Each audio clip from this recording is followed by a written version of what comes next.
One company laughed at the future, the other quietly built it. In one of the greatest business battles in history, a giant with more than 9,000 stores, billions in revenue, and millions of loyal customers was brought to its knees by a tiny startup operating from a simple website. Even more unbelievable, the giant had the chance to buy its future enemy for just $50 million and walked away smiling. They believed they had already won. They had no idea they had just signed their own death warrant.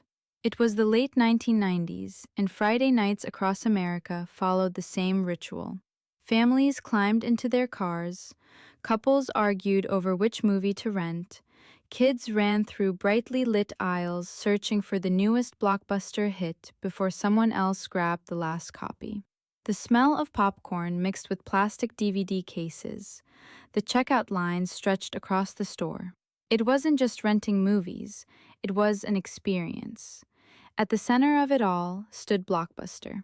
Blue and yellow signs glowed across neighborhoods like symbols of entertainment itself. At its peak, Blockbuster wasn't simply a business, it was a cultural icon. More than 60 million customers visited its stores every year. It operated thousands of locations around the world and generated billions in annual revenue. From the outside, everything looked perfect. But hidden behind those glowing signs was a business model that depended on something most customers hated: late fees. Every forgotten movie became another stream of profit. Millions of dollars flowed into Blockbuster's bank accounts simply because people returned videos a day or two late. The company wasn't solving customer problems, it was making money from them. Almost nobody inside the company saw why that would become dangerous. Because somewhere else, two entrepreneurs had experienced the same frustration and decided to build something different. What happened next would reshape an entire industry. In California, Reed Hastings had a simple problem. After returning a rented movie late, he was charged a hefty late fee. Different versions of the story exist, but the frustration itself became legendary.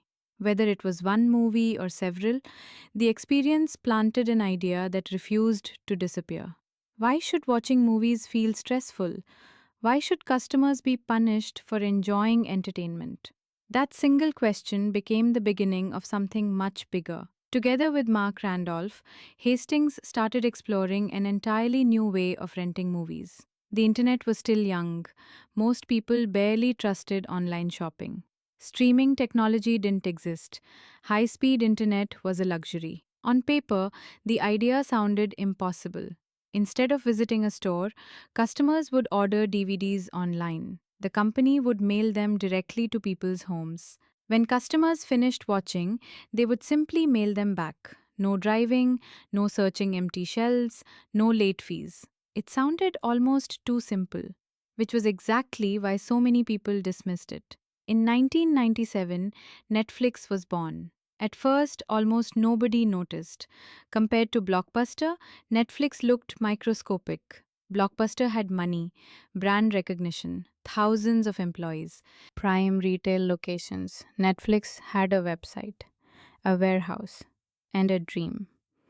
It looked like a fight that would never happen. But beneath the surface, something incredibly important was taking place. Netflix wasn't trying to improve Blockbuster's system, it was replacing it entirely. That difference would change everything. The early years were brutal. Customers were unfamiliar with ordering movies online. Shipping costs were expensive. The business burned cash. Investors questioned whether it would survive. Some believed Netflix was simply another internet startup waiting to collapse.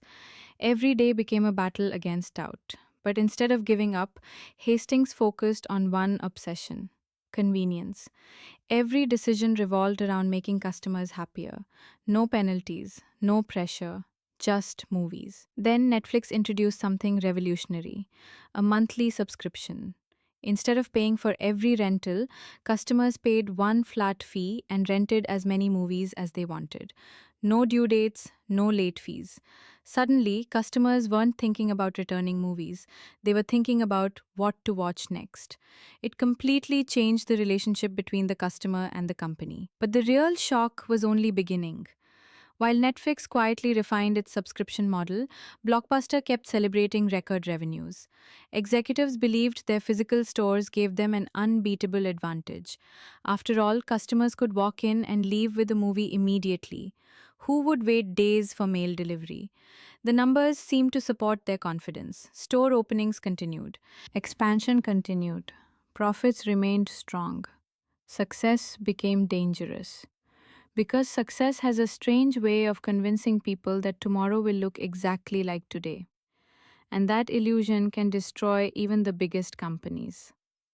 Then came the meeting that business schools still talk about decades later. In the year 2000, Netflix was struggling financially. The dot-com bubble was bursting, money was disappearing, survival wasn't guaranteed. Reed Hastings approached Blockbuster with an offer: buy Netflix for just $50 million. To Netflix, the acquisition offered security. To Blockbuster, it sounded ridiculous. Executives reportedly laughed. Why would the world's largest movie rental company buy a tiny website losing money? The answer seemed obvious: they wouldn't. The meeting ended, both companies walked away. Only one understood what had actually happened. Years later, that decision would become one of the most expensive mistakes in business history. But Blockbuster still didn't realize the game had changed. As internet adoption exploded, Netflix kept improving. Its recommendation algorithm learned customer preferences. Instead of wandering store aisles, users discovered personalized suggestions. The service became smarter every month. Every rental generated data. Every click improved future recommendations. Netflix wasn't just delivering DVDs anymore, it was learning human behavior. Meanwhile, Blockbuster remained focused on physical stores: rent, utilities, inventory, staff, maintenance. Thousands of locations that once represented strength slowly became enormous financial burdens. The company had built an empire designed for yesterday. The future demanded something entirely different. Pressure began building inside Blockbuster. Executives finally recognized Netflix wasn't disappearing. Customers loved subscriptions. Late fees had become deeply unpopular. People wanted convenience. Blockbuster responded by eliminating late fees. Customers celebrated, but investors didn't.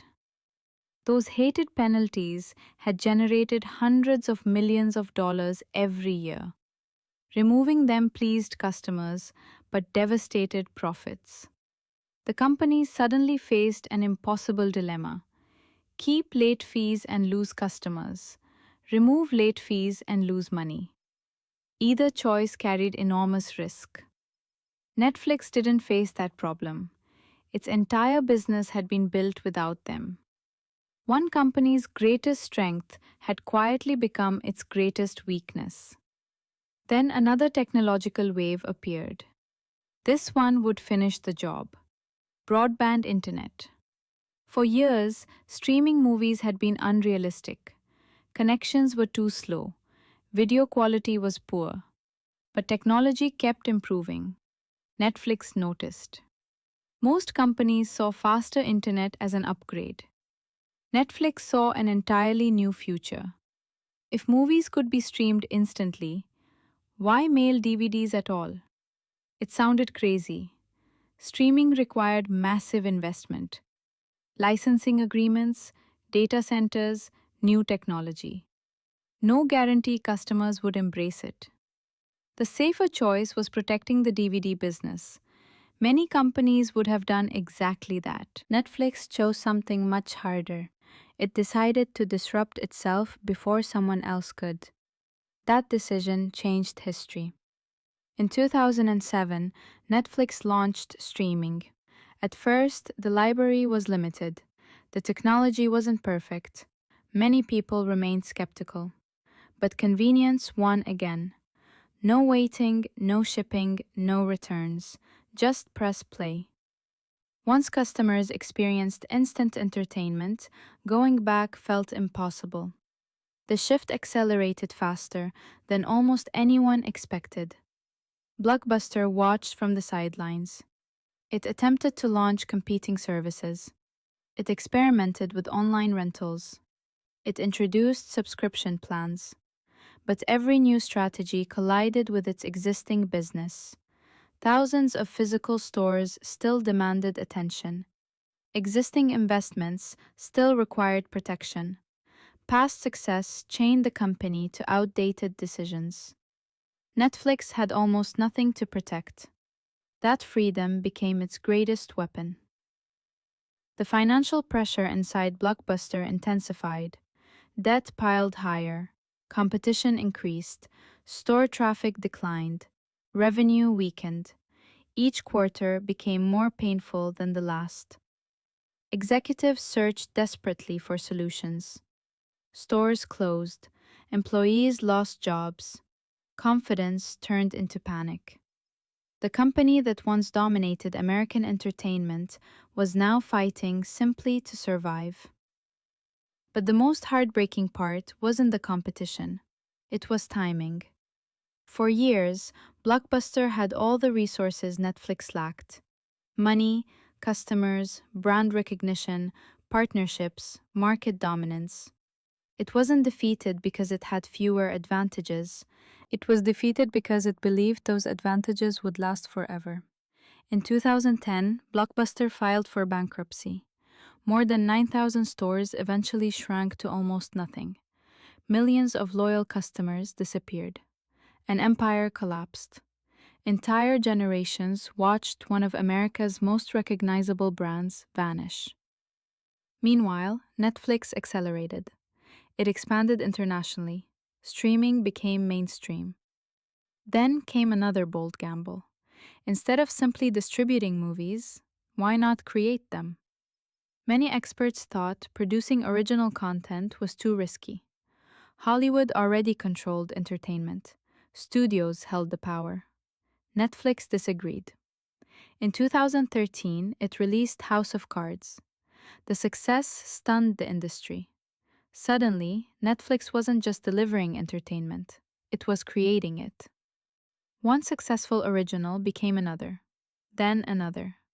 Billions of dollars flowed into content production. Studios that once licensed movies to Netflix suddenly found themselves competing against it. The student had become the master.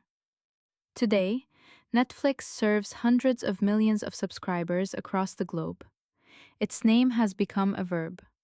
People no longer say they're going to rent a movie, they say they're going to watch Netflix. That kind of cultural influence is incredibly rare. Yet the most fascinating part of this entire story isn't about movies. It's about human psychology. Blockbuster didn't collapse overnight. It didn't fail because one executive made one terrible decision. Its downfall happened slowly, quarter by quarter, meeting by meeting, choice by choice. Every decision felt reasonable at the time. Every delay seemed safe. Every warning appeared manageable. Until suddenly, there was no time left. History repeats this pattern constantly. The companies that dominate one generation often struggle to imagine the next. They protect today's profits instead of building tomorrow's future. They measure success using yesterday's rules. And by the time reality changes, catching up becomes almost impossible. Netflix understood something that transformed an entire industry. Customers rarely care how successful a company was yesterday. They care who solves their problems today. Innovation isn't about protecting what already exists. It's about having the courage to replace it before someone else does. Because markets don't reward comfort, they reward adaptation. The most dangerous sentence any business can ever say is, "We've always done it this way." Blockbuster believed its stores made it unstoppable. Netflix believed nothing was permanent.